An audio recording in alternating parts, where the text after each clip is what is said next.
Let's say you wanted to build a house, right? So the thing you're going to solve with this theorem is how you're going to build the roof, and more specifically, how you're going to support the roof.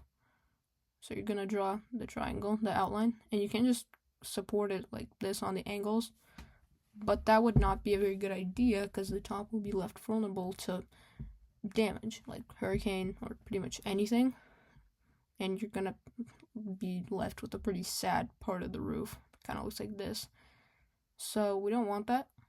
And what we're going to do instead is try to build a support that kind of like something like this.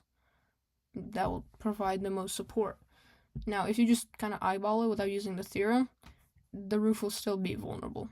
So what you're going to do with the triangle angle bisector theorem is find the perfect line to support the roof. It kind of like looks like this. That will have the roof pretty sturdy. For this next theorem, you're going to be checking if the brand new rails you just built in a metro, or pretty much anywhere, are parallel. Now, this track is going to have 3 rails. That happens sometimes for whatever reason. So the way you're going to do it is draw 2 transversal lines that go through 3 tracks, and you're going to check how they split the parallel lines and if they're proportional or not. So if this one section was 1 meter and this was 2, and this one's 0.9, and then like 1.8, this is a good thing because this means the lines are parallel because these numbers are proportional and your tracks are good. But if we measured it and found out that this one's like 1 and then 2 again, and then this one's, I don't know, 1 again, I guess, and then 2.1, this is not proportional. This means the lines are not parallel, which is in real life would be incredibly dangerous to the train because it can easily derail. So if they don't know proportional, they're not parallel. For this next one, we want to figure out how far you or this person is away from this stick right here. If not, this stick is 2 meters or 200 centimeters tall.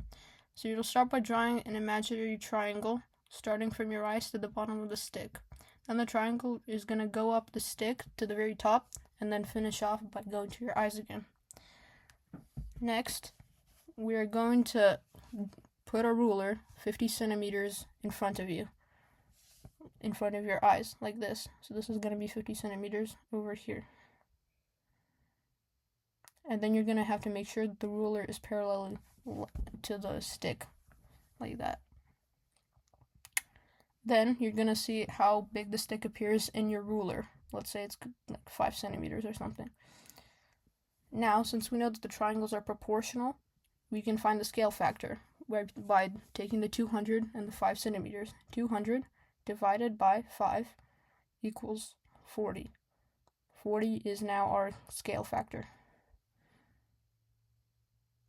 Now we're going to use the scale factor and take the 50 centimeters we have over here. 50 times 40, the scale factor, equals 2,000. 2,000 centimeters. 2,000 centimeters is the same as 20 meters. 20 meters is actually our final answer. You are 20 meters, or this person is 20 meters, away from this stick right here.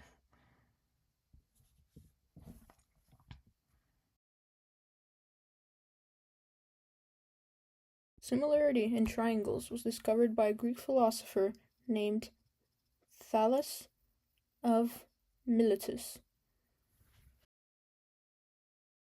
When he was traveling, he wanted to find out the height of the Great Pyramid of Giza, as nobody had figured it out yet. He used the sun and the shadows that it made. So the triangles represent the shadows. So this one's the Great Pyramid, and then he put a stick, and this is the shadow that the stick made. And after extending some lines, we can figure out that this angle is congruent to this angle because of corresponding angles, and which is congruent to this angle, and then because the transitive property to see that these two angles are congruent. Then we do the rest. So this angle is congruent to this angle, also because of corresponding, and then this angle is congruent to this angle because of corresponding angles. So then we can use the angle shortcut to find out that these two triangles are similar. And then we can measure the base of the small one and the stick, and then will give us our scale factor. and then we can use the scale factor later. So first we have to measure the base, the big triangle, and then we use the scale factor to measure this line segment. So this line segment is the height of the Great Pyramid of Giza. So this is how the height was calculated for the first time in history, and was a big turning point for geometry as a whole, and more specifically similarity.